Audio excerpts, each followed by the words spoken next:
Fiang, pinaiyak ang mga adult housemates.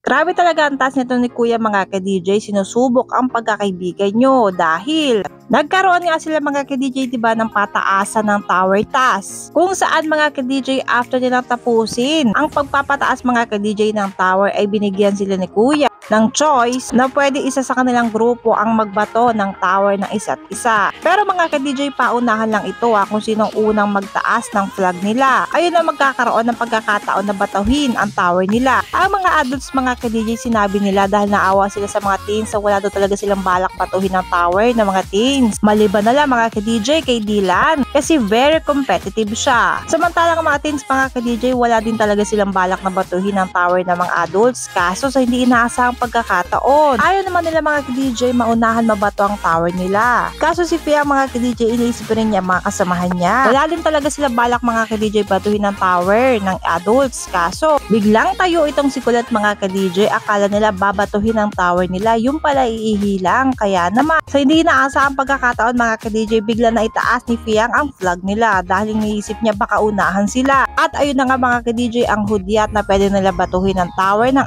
adults kung saan nakita nila ang disappointment sa mukha ng mga adults at lungkot at makikita nyo iyak na sila mga ka-DJ. Grabing konsensyang dinala ng mga teens dahil doon. Maski nga ang teens mga ka-DJ umiyak dahil talagang sinubok ang pagkakaibigan nila.